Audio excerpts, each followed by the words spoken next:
Ressa, Wallace Marine Park.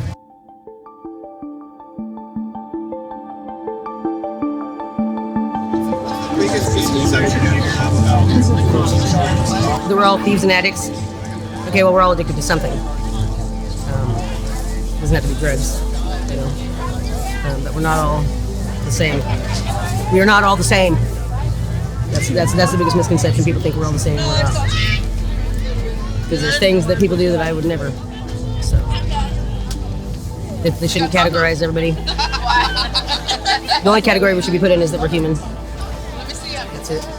Okay, so my kids were on the streets, and their dad was like, "Oh, they're not going to do these things under my roof." You know, they were teenagers, and they just wanted to do what they wanted to do. And their dad was like giving them rules and regulations and strictness, you know, and they didn't like it, so they just did what they wanted to do. And I didn't like not knowing where they were at. I'd rather know where they're at, you know. I'd rather have a house full of teenagers at my house and know where my kids are and what they're doing than to not and have to wonder.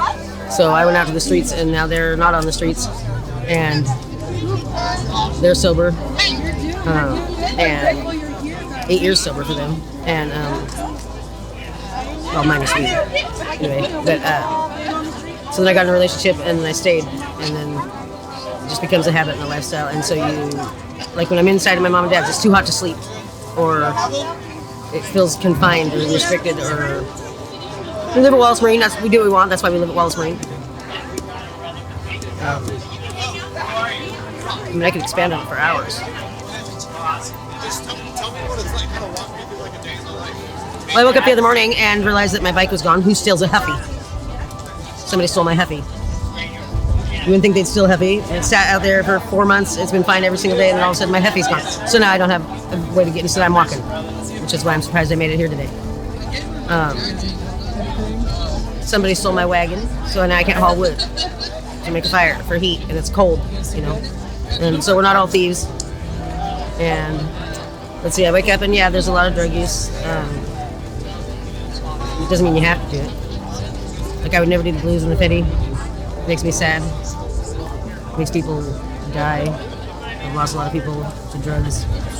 Not just to drugs though. One guy ran into the river to get away from the cops and died. Sometimes hypothermia. The average age for a person on the streets to die is about 50. I'm 50.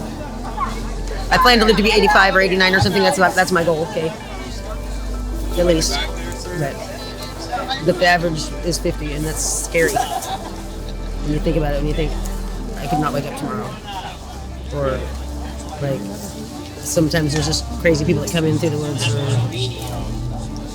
if I see somebody I don't recognize, I have to go straight to them and find out who they are and what they want, because I need to know who's around, you know. Sometimes it's scary. Sometimes you just get past the scary, you know, thing anymore. But when you're not expecting it, that's when things happen. So, dying, not getting off the streets. I feel like this. I feel like the longer you're on the streets, the harder it is to come off them, and the older you are on the streets, the less likely you are to come off them alive. And I don't want to die on them. I don't want to die anywhere, okay, but certainly not on the streets.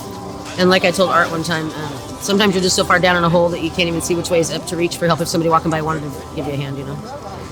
So you just become stuck in this. Or every time I go to the store, especially if you have a backpack or if you're dirty or if you're unkept, you go to the store, they assume you're going to steal from them. I don't steal, but they assume I'm going to, so they follow you around, make you uncomfortable, so you don't want to be there, and that's what they're good with that. And I'm not, because I can't go to the store and get things I need. You know? It's hard enough to get the money to go get the things you need, and then social anxiety comes into play, and then stereotyping, and yeah. What's the biggest burden getting off the street? Affordable housing. Because people require, even if you go through the transitional housing, it's not enough time for some of us to acclimate to getting back into the mainstream civilian life, you know. So it takes time. Everybody's got a different time period that it's going to take them to acclimate back into normal society life, if we can. But yeah, I think acclimation time is a big part of it. You know, they want you to come off the drugs. Not everybody's able to. Not everybody's willing to. And so that keeps them from being housed, which isn't fair, you know. Because, like I said, everybody's got an addiction. It doesn't have to be a drug. It can be religion. It can be a job. It can be a video game. It can be a person. It can be anything. Those are all addictions. Anything in excess is a problem. And so, just because one person does drugs doesn't mean they can't function properly, and that shouldn't keep them from being housed. For any reason. There should be nothing that keeps somebody from having a shelter that they're comfortable in. And so we're not necessarily comfortable being put into a tiny home, a pallet house or whatever, with somebody we don't know in this cramped space where we can't have our belongings. We're not comfortable being put into a facility where we have to get sober right now and then get on our feet and get into transition into housing in a short amount of time, because it's pressure and it's too much for some people. And so we're not comfortable being around people that we don't know. We're used to, like at Wallace, we live, it's kind of an open commune, and as much as commune seems like a dirty word, it's what we're used to. It's comfortable. Whereas going somewhere else might not be. Fear. That's why. If you could say anything you wanted to a politician, try it. Just try it. That's what I would tell them. Not for a day or a week, but like a month or more. Try it and have to come up with yourself some transportation and some heat and some food and some shelter and clothes and be presentable in public and don't get addicted and see if you can do it. That's what I would tell them. Try it. Before you judge. You shouldn't judge, but before you make a judgment on somebody, try it. And yeah, lots of things take people to the streets. It's not always drugs. Sometimes it's just something else.